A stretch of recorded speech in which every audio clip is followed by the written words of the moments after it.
Bonjour tout le monde, alors je reviens par ici pour vous parler de la maladie des implants mammaires. C'est un peu le sujet qui m'occupe depuis quelques semaines, quelques mois. Je vous avais fait une vidéo il y a 10 jours pour vous parler de mon expérience avec les implants mammaires et pourquoi j'avais décidé de les enlever. Aujourd'hui, je voulais vous parler pour vous expliquer en fait un petit peu mieux les causes de pourquoi ces implants peuvent rendre certaines femmes malades. Parce que oui, la maladie des implants mammaires, elle existe, elle est bel et bien réelle. Je l'ai vécue dans ma chair, dans mon sang. Je me suis entendu dire par la chirurgienne que c'était dans ma tête. Et je sais que c'est le cas de beaucoup de femmes. Ce qui est un vrai problème pour les femmes qui se posent la question. Et quand un chirurgien, un médecin de renom leur dit « bah c'est pas ça madame, c'est dans votre tête », on se dit c'est peut-être dans ma tête et finalement c'est pas ça. Et on peut passer à côté de la solution qu'on avait bien souvent. Parce que beaucoup de femmes ressentent que leurs implants les rendent malades, elles ont cette conviction qu'il y a un problème avec leurs implants, mais à force qu'on leur dise c'est pas ça, c'est dans votre tête, elles finissent par se le dire. Et ça, c'est un vrai problème. Donc, je suis là pour dire non, ça existe. Heureusement, et je ne veux pas créer ici une catastrophe ou un stress pas possible autour des implants, parce qu'il y a beaucoup de femmes qui les supportent bien, mais il y a aussi beaucoup de femmes qui les supportent pas bien. Et il faut en parler, il faut se rendre compte que ça existe. Et donc, je vais vous expliquer pourquoi certaines femmes ne supportent pas ou plus ces implants. Alors d'abord, il faut savoir qu'il y a quand même pas mal d'études sur le sujet. Si on cherche un petit peu, même sur Internet, on trouve pas mal d'études, mais elles sont pas hyper concluantes. Et il semblerait qu'il y ait quand même pas mal de conflits d'intérêts dans cette histoire. C'est quand même un business très lucratif depuis de nombreuses années et voilà, ça continue d'exploser.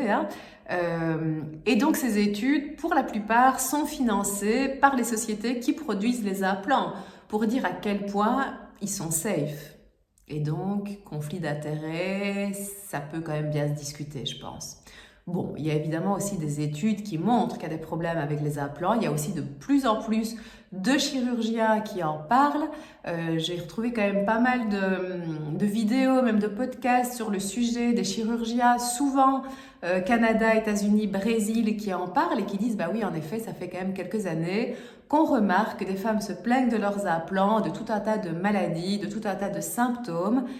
Et ça va beaucoup mieux quand on les explante, donc quand on enlève les implants. Et donc ça, c'est quand même, je pense, la meilleure preuve, c'est l'empirisme, l'expérience au fur et à mesure des années qui nous montre qu'en effet, il y a un problème.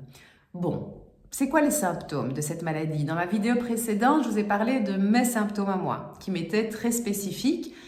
Pour la plupart, sont assez communs à de nombreuses femmes qui ont cette maladie des implants mammaires.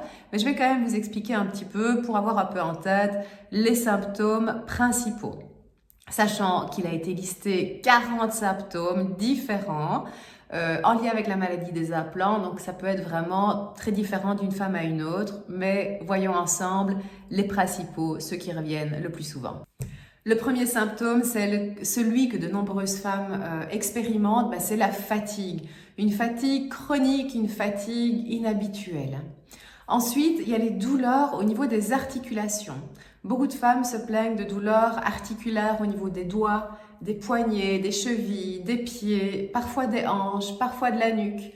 Ça revient très souvent. Une faiblesse musculaire également, comme si monter des escaliers devenait un vrai calvaire, les cuisses brûlent, il y a une vraie faiblesse au niveau des muscles.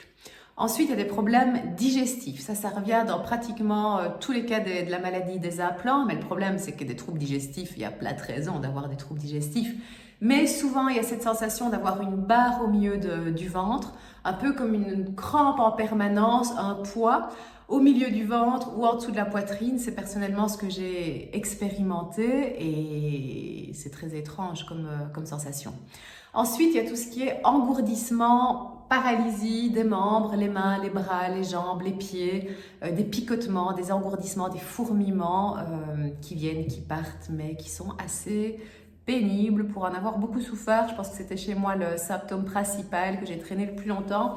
C'est assez pénible. Ensuite, il y a l'intolérance au gluten, ça revient très souvent. probablement en lien avec une inflammation, mais surtout au fait que beaucoup de femmes déclarent des maladies auto-immunes. Donc des maladies auto-immunes, c'est une réaction du système immunitaire. On dit que le corps vient combattre, le système immunitaire vient combattre le propre corps, notre propre organisme, certains organes, comme ça peut être le cas dans la maladie cœliaque, donc une réaction allergique immunitaire au gluten. On voit aussi beaucoup de personnes avec la maladie des implants qui déclarent la maladie d'Hashimoto, donc où le système immunitaire vient attaquer la thyroïde. Il y a aussi beaucoup de personnes qui déclarent du lupus systémique, donc sur les différents systèmes ou organiques liés à certains organes. Il y a aussi la fibromyalgie qui est très souvent mise en avant dans la maladie des implants mammaires, la fibromyalgie, des douleurs ostéo-articulaires migrantes à des endroits, des points un peu spécifiques dans le corps, mais partout dans le corps. Donc voilà, des maladies auto-immunes invalidantes parfois et qui sont la résultante d'un système immunitaire défaillant qui peut être en lien avec un corps qui combat un corps étranger. Donc on remarque beaucoup de femmes qui ont ça. Il y a aussi des problèmes de vue, la vue qui baisse, la vue trouble et des bouffées de chaleur. Ça, c'est vrai que je l'ai expérimenté aussi, avoir d'un coup le visage tout rouge ou d'un coup le corps, les jambes, les seins. Voilà, avoir comme des flushs comme ça de chaleur. Des bouffées de chaleur, ouais, plutôt désagréable comme sensation. Alors la maladie des implants, c'est un diagnostic d'exclusion. C'est-à-dire qu'il n'y a pas de prise de sang, il n'y a pas de X-ray, de radiographie qui vont dire bah oui c'est ça, elle a la maladie des implants, ça se voit dans la prise de sang, il y a tel marqueur qui marque que c'est ça. Non, malheureusement, on n'en est pas encore là. Donc c'est une maladie d'exclusion, c'est-à-dire que s'il y a ces symptômes-là, eh bien il faut s'assurer qu'il n'y ait pas d'autres causes en fait. Et une fois qu'on a exploré toutes les causes et qu'on se dit bah, peut-être qu'en effet la cause ce sont les implants, et c'est là que c'est compliqué, c'est là voilà, où ça devient un peu sensible, c'est que la seule façon de le savoir, c'est de les enlever. Il n'y a pas d'autre façon pour le moment, c'est d'explanter les implants, donc enlever, hein, et voir un petit peu comment le corps réagit. Et on se rend compte qu'il y a quand même entre 50% et 95% des femmes qui se plaignaient d'une potentielle maladie des implants mammaires qui vont beaucoup mieux après explantation.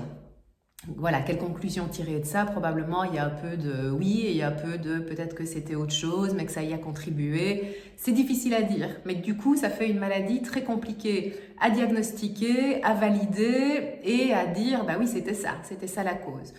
Donc, ouais, on est sur de l'empirisme, on est sur de l'expérience et sur un diagnostic d'exclusion. Bon, parlons un petit peu des causes. Pour avoir un petit peu creusé le sujet, vouloir absolument comprendre pourquoi moi j'ai réagi aux implants et pourquoi des femmes en ont depuis 20 ans et n'ont aucun problème.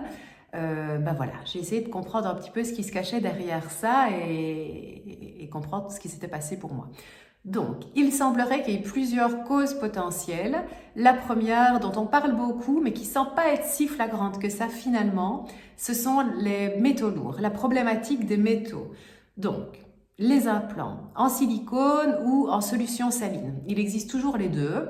Le problème, c'est quand même que les coques, même en solution saline, sont en silicone. Donc, au final, il y a du silicone dans les deux. Certes, s'il y a une fuite, il vaut peut-être mieux avoir une solution saline qui s'évapore dans le corps que du silicone. Notez que dans les solutions salines, un problème dont on parle peu, ce sont les moisissures. Parce que dans l'eau saline, on peut avoir des moisissures qui se développent. Et pour avoir un peu regardé certaines images d'explantation, on peut voir des implants en solution saline qui ressortent vert moisi, hein. Vraiment, faut avoir le cœur accroché. Donc, c'est quand même une problématique aussi. Et puis, il y a le problème des silicones. Silicone, plastique, pétrochimie, métaux lourds, arsenic, cadmium, tout un tas de bazar qu'on n'a pas du tout envie d'avoir dans le corps et qu'on ne se dit pas a priori qui en a dans le silicone. Bon, après, quand on creuse un peu, ça paraît logique. Mais en première intention, je pense pas que je me suis dit, ah ben oui, on va mettre des métaux lourds dans la poitrine. J'avais bien conscience que c'était du silicone, du plastique, caoutchouc, tout ça. Mais oui, il y a des métaux lourds. Et donc, ils ont retrouvé dans les capsules. Donc, les capsules, c'est les tissus cicatriciels que le corps produit autour des implants, qui au fur et à mesure des années vont s'épaissir, se solidifier. Chez certaines personnes, on peut avoir des contractures de capsules, ça on en parle souvent, comme un effet secondaire indésirable, c'est-à-dire qu'on dit en effet, le corps peut produire des capsules plus épaisses à certains endroits autour de la prothèse, il peut y avoir des adhérences avec les muscles, et donc former un peu des déformations du sein. Et ça, on le sait en fait, ça fait partie des choses dont on parle, mais donc on a retrouvé dans ces capsules des taux d'arsenic, de cadmium supérieurs à ce qu'il devrait y avoir dans le corps et dans les tissus du corps. Maintenant, est-ce que ces métaux se retrouvent dans le sang, dans la lymphe, dans les organes? Il n'y a pas vraiment d'études sur le sujet qui montrent que des personnes qui ont des implants mammaires ont plus de métaux circulants. Alors moi qui avais fait tous les tests possibles, inimaginables sur les métaux lourds, connaissant un peu la problématique, j'avais quand même ce truc-là de trop d'arsenic, de trop de cadmium dans mon sang. Et j'avais fait plusieurs tests sur le sujet qui montraient qu'il y avait quand même une espèce de résistance alors qu'il n'y avait pas, j'ai pas de métaux en bouche, j'ai pas de métaux ailleurs, je vis pas dans un environnement a priori trop pollué, je fais hyper attention à l'eau que je bois, à la nourriture que je mange. C'était quand même un peu étonnant. Bon, je me dis que ça avait quand même à voir avec les métaux. Je referai ce test dans 1 an pour voir si oui ou non ça a diminué ou dans quelques mois. Pour le moment, c'est un peu trop tôt. Donc, il y a cette problématique-là qui est là. On sait que le corps n'aime pas trop les métaux, le système immunitaire n'aime pas trop les métaux lourds, le système nerveux encore moins. Les métaux viennent créer une inflammation chronique autour du système nerveux, fragiliser la myéline des nerfs, donc la gaine qui entoure les nerfs, d'où le fait qu'on peut avoir des problématiques de picotement, d'engourdissement, tout ça, ça peut venir des métaux lourds. Voilà, je ne sais pas, je vous dis ce que j'en comprends, ce qu'il en ressort. Je pense que ça a quand même un lien dans tout ça, quoi. Pour moi, ça me paraît évident, mais les études ne sont pas si claires que ça sur ce sujet-là. Deuxième cause probable, le silicone en tant que tel, ou la solution saline en tant que telle. On l'a vu, solution saline, risque de moisissure, s'il y a des fuites, des porosités, voilà, le corps va pas trop bien réagir à des moisissures qui sont des levures, des champignons, tout ça qui prolifère. Dans le cas du silicone, on peut avoir des fuites. Et moi, on m'avait parlé de ça quand on me parlait de la maladie des implants. On me disait, faut faire bien attention qu'il n'y ait pas de fuite parce que là, le corps peut réagir. Donc moi, chaque année, je faisais une échographie avec un spécialiste des implants mammaires qui me disait, non, franchement, c'est bien, c'est mobile, on voit qu'il n'y a pas de fuite, tout est en place. Donc je me disais, bon ok, c'est que ça va. Sauf que, il y a déjà les implants d'ancienne génération. Année 2000, un peu avant année 2000, parce que oui, on sait qu'on doit changer les implants tous les 10 ans, mais combien de femmes changent leurs implants tous les 10 ans? Je pose la question ici, si vous me regardez et que vous avez des implants, mais depuis combien de temps les avez-vous? Je suis sûre qu'il y a des femmes qui ont des implants depuis 20 ans et qui ont des prothèses d'ancienne génération avec du silicone plus liquide et donc qui fuit. Et donc on retrouve du silicone partout dans le corps, qui se balade dans le corps comme ça. C'est quand même pas top, quoi. Les implants nouvelle génération, depuis déjà une dizaine d'années, sont faits à partir d'un gel en silicone qui est un gel épais. Et donc on peut le voir, il y a plein de sociétés qui produisent des implants, qui montrent, regardez, si on coupe l'implant, qu'on presse, ça ne fuite pas, quoi, ça sort un peu, mais ça reste condensé. Et donc il y a plus problème de déperdition du silicone. Même si honnêtement, on n'a quand même pas envie que ça sorte, le tissu cicatriciel, la capsule est quand même là en contact direct. Mais bon, voilà, il y a quand même un peu moins ce problème des fuites des implants, alors que c'est un peu de ça qu'on parle le plus. C'est peut-être un sujet, mais c'est peut-être pas le sujet principal de la maladie des implants, même si ça le reste pour d'anciens implants, vous l'avez compris. Par contre, le silicone, il semblerait qu'il y ait des personnes qui soient allergiques. On est allergique à tout, réactif. au système immunitaire qui ne reconnaît pas et qui combat particulièrement? Est-ce que c'est de la génétique? Est-ce qu'il y a certains gènes qui sont un peu plus fragiles par rapport à ça? On ne sait pas. Il semblerait qu'il y ait une composante génétique quand même derrière tout ça. Mais en effet, certaines personnes sont plus réactives à cette composante. Une fois qu'elle touche le sang, la lymphe, le système immunitaire surréagit, peut créer des réactions, chute des globules blancs, moi ça a été mon cas, chute des natural killers, là, les NK. On sent que le corps combat quelque chose, mais c'est pas chez toutes les femmes. Donc, est-ce qu'il y a une composante comme ça, un peu plus personnelle? Le problème, c'est qu'on est à un stade où on n'arrive pas encore à identifier quoi et à le tester, ou peut-être un jour on arrivera à dire, bah oui, telle femme porteuse de tel gène sont plus sensibles à tel composant et donc vaut mieux pas mettre des implants. J'espère qu'on va en arriver là, mais c'est pas le cas. Donc on y va un peu à l'aveugle, quoi, qu'on se le dise. Hein. Donc voilà, il y a ce truc-là de la réaction du système immunitaire et certaines femmes sont un peu plus sensibles. Moi par exemple, je savais que je suis allergique au latex. Donc quand j'ai été mettre mes implants, je l'ai dit, je l'ai expliqué, il n'y a pas de latex, il n'y a pas d'interaction. On m'a dit non, non, non, non, non, ça n'a rien à voir avec le latex, ne vous tracassez pas, on n'utilise plus de latex depuis bien longtemps, rien à voir, rien à voir. Ben, je me pose quand même la question parce que je me dis latex, caoutchouc, on est quand même dans la même famille quand même du truc. Donc la question reste ouverte, mais je me la pose. Troisième cause, ma préférée, parce que celle-là je ne l'ai pas vue venir. Les biofilms. Les biofilms sont des coques de protection que créent certains pathogènes, virus, bactéries. Autour d'eux, ils se regroupent en famille dans une petite coque de protection, ils adhèrent sur certaines parties du corps, ils restent bien au chaud et ils deviennent résistants. Et ça, c'est une vraie merde, parce qu'ils peuvent être résistants aux antibiotiques. Il y en a plein de maladies comme ça liées à des biofilms. On parle beaucoup du biofilm dans la maladie de Lyme, et je vous expliquais un petit peu le lien que je fais avec mon cas à moi. Covid long, on a aussi parlé des biofilms. Ils adorent les bactéries sous biofilm, adorent les surfaces sur lesquelles ils peuvent s'accrocher. On a énormément de biofilms sur nos dents. Le tartre, c'est un bouillon de biofilm par exemple. Eh bien, les implants mammaires, c'est Disneyland pour les biofilms. C'est-à-dire qu'ils se sont rendus compte en enlevant les implants et en grattant et en regardant au microscope qu'il y avait tout un tas de pathogènes sous biofilm autour de ces implants. Et ça, pour moi, ça a été une révélation. Parce que je me suis dit, ok, ben là, moi, je suis en plein dedans. C'est-à-dire que moi, j'ai eu la maladie de Lyme il y a déjà 5 ans. Les borrélioses de la maladie de Lyme, on le sait, c'est une maladie de biofilm. Les borrélioses se mettent sous un biofilm, ce qui fait qu'elles deviennent résistantes, ce qui fait que les antibiotiques ne sont pas toujours efficaces, ou en tout cas n'arrivent pas à éradiquer toute la famille. Et donc, c'est une maladie difficile à éradiquer. Et alors, si on leur donne une surface comme ça, où ils peuvent s'installer en groupe, en famille, en grappe, en plus de ça, il y a une capsule, un tissu cicatriciel autour qui les garde bien au chaud, bon, je m'imagine déjà la fête du biofilm là-dedans, quoi, la fête de la bactérie.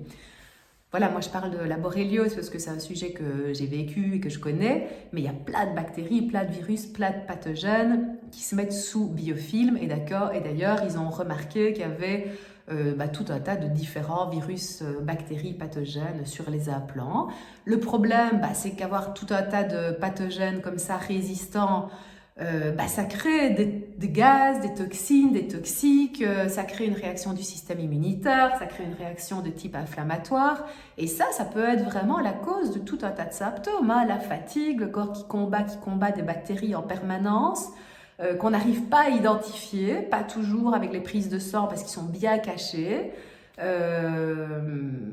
Et qui sont là et qui vivent leur plus belle life et qu'on n'arrive pas à identifier et à atteindre. Donc ça, c'est un vrai problème. Il y a d'autres causes probables, mais celles-ci sont les 3 qui reviennent le plus souvent. Il semblerait, moi c'est aussi un peu mon feeling, mais je vous parle de mon feeling, que ce soit un peu une combinaison de tout ce truc-là. Probablement que des femmes ont une réaction un peu plus forte que d'autres, génétique, immunitaire, allergique, Il y a les métaux lourds qui foutent quand même un certain bordel, c'est évident. Maintenant, à quel grade, à quel stade, c'est la dose qui fait le poison. On retrouve de l'arsenic dans le corps des femmes, du cadmium. Oui, mais par exemple, les tatouages, ça fait le même effet. Et tous les gens qui ont des tatouages n'ont pas des problématiques de ce type-là. Même s'il y en a aussi, mais bon, c'est un autre sujet. Mais donc, c'est un peu la dose qui fait le poison, vous voyez. Et donc, si à ça, on rajoute biofilms, bactéries, virus pathogènes, bah, c'est là que le corps, à un moment donné, il dit ciao, merci, au revoir, j'ai donné, j'ai tout fait pour te protéger, là, c'est bon, je baisse les armes, quoi. Et c'est d'ailleurs aussi pour ça que souvent, les femmes déclarent la maladie des implants après plusieurs années. Alors, il y a des femmes qui les déclarent tout de suite. J'ai vu des témoignages là-dessus assez ahurissants de femmes qu'on implante et qui, au réveil, commencent à avoir des troubles articulaires, des maux de tête. Ça arrive. Et là, c'est quand même plus facile de faire le lien, quoique. Mais la plupart des femmes les déclarent souvent après 5 ans. Et plus le temps passe, et plus il y a des risques aussi. Parce qu'il y a aussi la porosité des implants avec le temps. Parce que c'est pour ça qu'on doit les remplacer tous les 10 ans. C'est que ça devient un peu plus poreux. Et donc, bah, un peu plus poreux, peut-être un peu plus de métaux lourds qui s'échappent, peut-être un petit peu plus de gaz de silicone qui s'échappe. Bon, voilà. Donc voilà un petit peu pourquoi c'est la dose qui fait le poison. Et puis certaines femmes vont être peut-être un peu plus résistantes que d'autres. Donc, je pense vraiment que c'est un mix de tout ça. Bah, la solution, on l'a vu, il n'y en a pas 50 000, c'est l'explantation. Quand on pense et quand on a fait un petit peu le poids sur toutes les causes possibles, hein, parce qu'encore une fois, il ne faut pas toujours se focaliser là-dessus non plus. Il y a des femmes qui avaient des maladies auto-immunes avant d'avoir des implants. C'est probablement pas les implants qui ont fait que la maladie auto-immune persévère dans le temps. Il y avait probablement une faiblesse, alors peut-être que ça affaiblit le système immunitaire, et puis le système immunitaire après n'a pas réussi à se moduler correctement. Mais pour celles qui n'avaient pas de problème de type maladie auto-immune avant d'avoir des implants, celles qui n'avaient pas de problématique de santé, puis ça s'est déclaré au fur et à mesure des années, et puis on ne trouve pas la raison, la cause, bah, faut peut-être creuser ce sujet-là. Voilà, peut-être pas, mais en tout cas, je pars du principe qu'il vaut mieux être informé, savoir que ça existe et se renseigner. Si vous avez des questions sur le sujet, je serais ravie d'y répondre. Si vous avez des expériences à partager, franchement, allez-y, dites-moi, j'aimerais beaucoup échanger avec vous sur ces sujets-là. Voilà, je vous souhaite de prendre soin de vous, de continuer à être curieux et je peux faire d'autres vidéos sur le sujet, peut-être sur ce que je mets en place suite à l'explantation pour soutenir mon corps à évacuer un petit peu biofilms, métaux lourds, soutenir le système immunitaire. Il y a du boulot, je crois. Mais voilà, si ça vous intéresse, je peux un petit peu vous expliquer ce que je mets en place à ce niveau-là. Voilà, à très bientôt et je vous souhaite une très bonne journée. Pensez à vous abonner.